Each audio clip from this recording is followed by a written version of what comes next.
Oh, bye. And, yeah, just keep being the fucking awesome audience you've been all night so far. Sound good? So, alright, cool. So start clapping, please show some love. Welcome to the stage, Mr. Dan Graham! How y'all doing? Yeah, same. Is everyone enjoying a nice alcoholic beverage on a Friday evening? Yeah, fucking dry January's going so fucking well, guys. I'm not a mean drunk, I'm just a violent one. Because I believe that alcohol reveals what you are, doesn't like change it. And I have a younger brother, which I'm gonna eventually be taking to a bar for his first ever drink. Actually, I did, and he was, a bit angsty and a bit like, and about prices and shit. But I did cut him some slack. He is 6. And I a lot of people in drinking culture in the UK, they're a bit trepidatious about people who tell others that they don't drink. They're like, oh no, I don't drink. They get a bit like, ooh, okay, you're up to something. Because they think they're like hiding some other deep, dark vice like crack.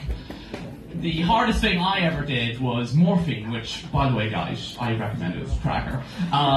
And, I remember, as I got an adult, I remember going to parties, and I remember this one specific party, I was chatting to a girl, and then she stopped the conversation, mid-conversation, to do a line of coke off her phone, which I thought was really fucking off-putting, because, Jesus Christ, an android user. So, not only does drinking and drugs reveal who you are, I believe that driving reveals who you are. As an infant, I got to know my parents pretty well because of their road rage. Watching my dad in the car being like, Jesus fucking Christ, I'm going to fucking murder you, as he was buckling me to the booster seat. When my mother had people round over, I had a toy steering wheel. I used to play with that in the corner while she had friends over. And I would run up and be like, look everyone, I'm driving like mummy. Beep, beep, you didn't indicate, you fucking wanker. Oh, she didn't like that. She was mortified. Mainly because I was 16. Took a while for that one to come through. Driving is a big question where I'm from. I'm from Northern Ireland, specifically from Derry. And Derry is such a complicated place that has 2 names depending on what religion you are. So it's Derry if you're Catholic, and it's Londonderry if you're wrong. He's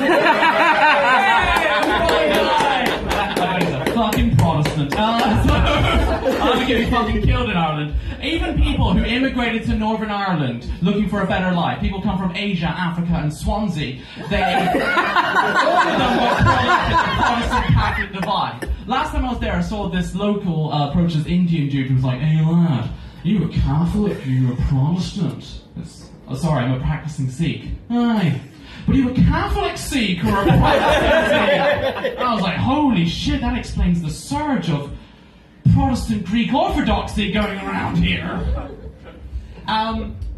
And not only that, like the post-COVID thing, that Northern Ireland has been gripped, which is a very poor choice of words, you'll find out in 2 seconds, by an epidemic of porn addiction. It's gotten really fucking bad over there. Like, you'll just walk around and just see churches with giant signs that just read, don't worry, you're not alone, porn addiction meeting, we're beating it together, which I think is the fucking problem. And then you go in and it's like, they set it up like these Alcoholic Anonymous style meetings. They go all out with like free tea and coffee and food, which no one eats because we all know those fucking hands are being the dirty bastard. But you have to take the good with the bad. And from years of scientific research, I have extrapolated the life lesson of pornography, that no matter how bad things get in my professional life or my personal life, eventually me and my stepmother can work things out. Oh, I'm joking. She's a minger. But having worked in these kind of community center church hybrids, they are quite welcoming. You go in as a guy promoting Jesus, I think he's got a book out or something, and you see like metal vats that are for, that people think are free tea and coffee, but they're fucking holy water. And the place did get robbed one time, and I did have to answer a question for a witness testimony for the police. To which I thought that the police officer in question was a bit out of his element, asking questions about a robbery in a church instead of, I love how that divided the audience. So I don't have to explain it to like the 5 people. Basically, they usually having to ask questions by 5 where O'Malley is constantly holding confession at the local leisure centre during child swim time. Anyway, and I remember saying, "Look, officer, if that is your real name, I can only tell you what I saw, and I didn't see much. If you want a more detailed witness testimony, I'd ask the 100 or so people who attended Sunday Mass, because those people will tell you in great detail about things they've never fucking seen.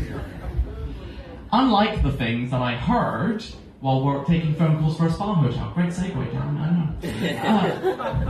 But yeah, I used to be a reservationist taking phone calls for a spa hotel where you get all sorts. You get things said to you, be like, "It's how much for a massage? I haven't received confirmation of my stay, and I don't have an email address because I'm not email compliant." Or my personal favourite, "What are you wearing?"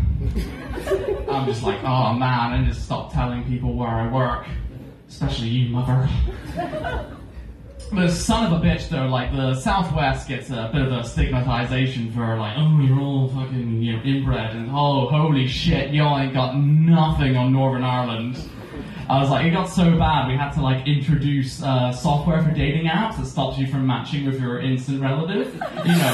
They use it in a lot of isolationist places like Greenland, Iceland, and Swindon. And I'll give you an example of how bad it is over there. The 2 most common surnames in Northern Ireland are Doherty and O'Doherty. And the O is an ancient Gaelic abbreviation. It stands for, "Oh no, you shagged your sister."